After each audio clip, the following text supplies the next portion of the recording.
And this is how beyond numbers where we learn maths the easy way. In this lesson, we are actually on word problems involving linear equations. These are the lesson objectives. Let's quickly look into it. So we start by first of all looking at the basic phrases in their corresponding mathematical operations. When you hear sum added to, more than, increased by, they all point to one operation, and that is plus. When you hear difference, less than, increased by, then subtracted from, they are all talking of minus. When you hear the product, times, twice, of, they all mean what? Multiplication. And for twice, it specifically means multiplication by 2. Thrice would be multiplication by 3. Quadruple in that order. You hear quotient, shared, pair, or ratio. They are all talking of division. Then finally, if we say S, results, S, gives, equals, they are all equal to. So it is this basic terms or English phrases that you can be able to coin out the mathematical equation from the word problem. Now that we know the basic phrases and what they mean, let's actually look at how we can get our equations. So talking of the steps or the strategy, anytime you have a word problem, you would first of all need to define your variable. And defining your variable, that is where you say let x represent the unknown, let x, let y. The variables is a personal choice. The letter you want to use is up to you. But you state and say let x represent this particular unknown. Then secondly, you now translate the words into algebra. So from the table, this translation guide, you look on it and then get the story that has been told or the phrases together into what? Algebra. After which you then form an equation and then you solve and make interpretations. So let's take some examples. So let's look at this first example. It says, our first example here says Peter is 5 years older. Peter is 5 years older than John.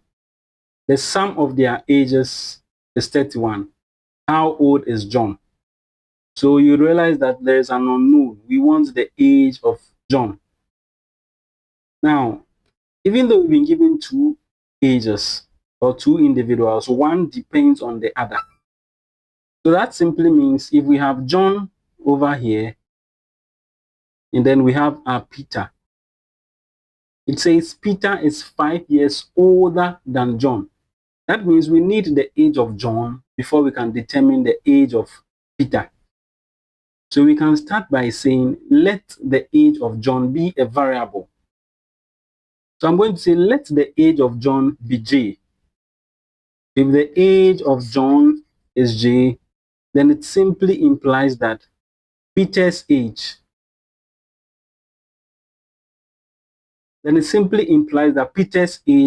is then equal to what? Z 5 years older. So if this is John's age, then we are adding 5 more years to that of it to give us Peter's age. Now we know the sum of their ages is 31. So that is John's age plus Peter's age equals 31. So that is what I've written here. John's age plus Peter's age equals 31. So that also implies that John's age, which is J, plus Peter's age. Peter's age is what we have gotten here, which is 5 more of John. So J plus 5. We are saying it's equal to 31. So it is this equation that we can now solve to determine the age of J. So we have J plus 5 being equal to 31. So J plus J gives us a 2J. So simplifying further, j plus j gives us a 2j. So we have 2j plus 5 being equal to the 31. Making j the subject, we have 2j being equal to 31 minus 5. So simplifying further, we are going to get our 2j being equal to 31 minus 5 gives us a 26. So since it is j we want and not 2j, we are going to divide both sides by 2. So divided by 2 and then divided by 2. So that the 2 cancels out the 2, then we are left with just the j. So j is now equal to what? A 13. J was the age of John. You see, so we can say it simply implies that John is what? 13 years old. You see, and assuming we were asked to find the age of Peter as well, then we can also say Peter is also 5 more of what? John, which is 13 plus 5, which gives us what? An 18 years old. And you realize that if you add your 18 to your 13, you are definitely getting a 31, which is the sum of their ages. So this is how we solve for word problems. Take time to identify your variables and get your equation. The rest is just the simple method we've used to solve equations in our playlist. So let's look at this second example here. It says a man buys 3 shirts and a 10 cedi tie. He spent a total of 70 cedis. How much was each shirt? The unknown here is the shirt.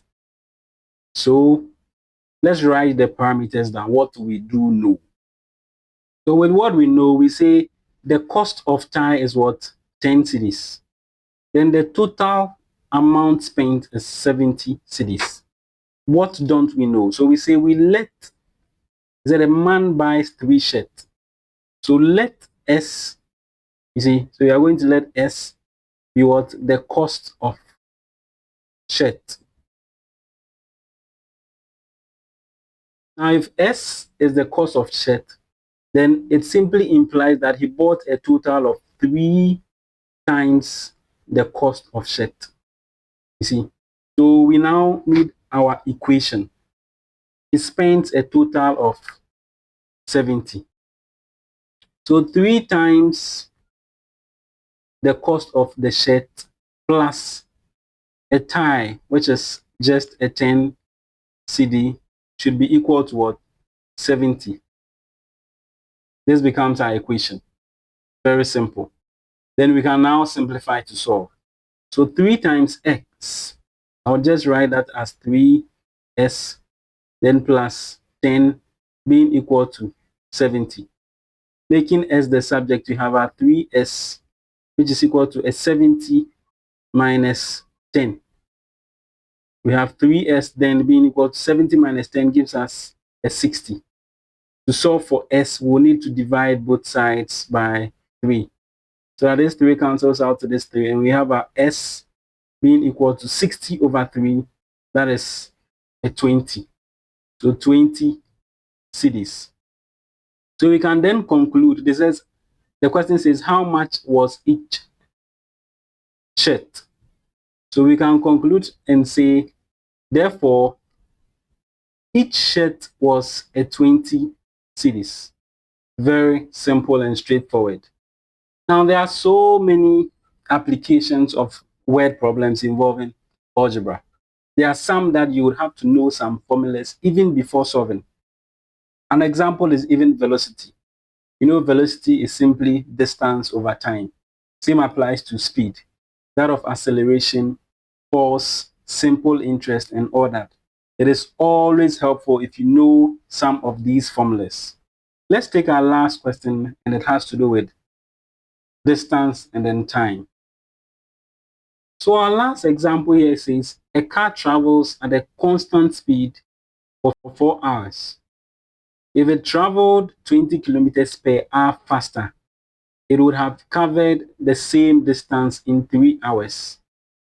Find the original speed. Take your time. You can pause and then quickly try this on your own. So this last question here says, a car travels at a constant speed for 4 hours.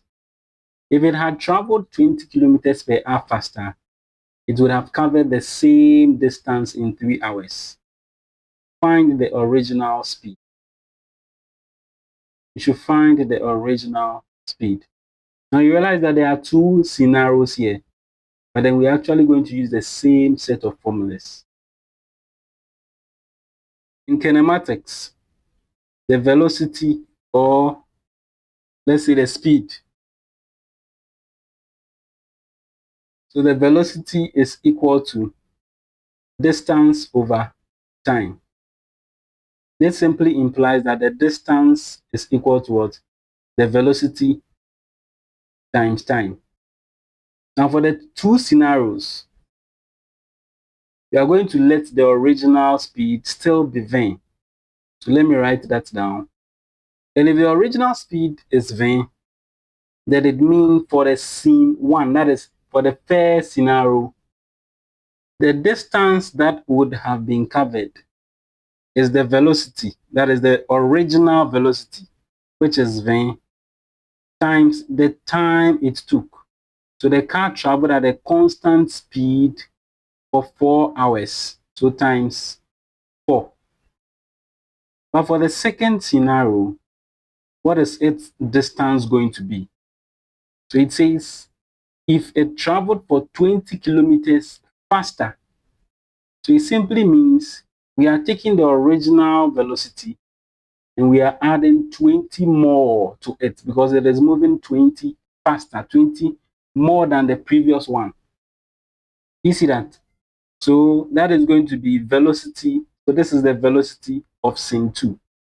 Then times the time it took. So it would have covered the same distance in 3 hours. So times 3. These are the two scenes we have, scene 1 and then scene 2. But mind you, they are all traveling the same distance. It simply means the distance for scene 1 would be the distance for scene 2 as well. They are going to be the same. So from the story, we can conclude that distance 1 is equal to distance 2. Then we now write our equation. So we equate this to this over here. So that it becomes v times 4, which is equal to v plus 20, and then times 3. Now, since we have gone through so many algebraic studies, we can then choose to bring the 3 in front here. So that's simplifying. We have 4 times v, which gives us a 4v, which is equal to our 3 times v, which is a 3v, then 3 times 20, which also gives us a 60. Grouping our v's, we have our 4v minus 3v equals 60. 4v minus 3v gives us a v, so a v is equal to 60. So we can then conclude that the original speed, we say therefore, the original speed was actually a 60 kilometers per hour. Very simple and direct. Word problems is very, very easy because it is actually English and you are changing it to mathematics and solve. If you know the basic formulas with respect to the subject you are treating, it will be very, very simple. I'll leave you with some exercises so you try on your own just to test your understanding. So here you are with some questions you can try on your own just to test your understanding. There are just 4 of them. Now, if you read the stories carefully, try and then post the equations in the comment section before you solve. And I would check that for you.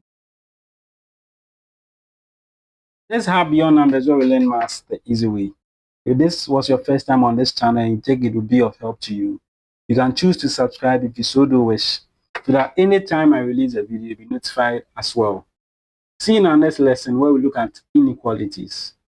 Bye for now and stay safe.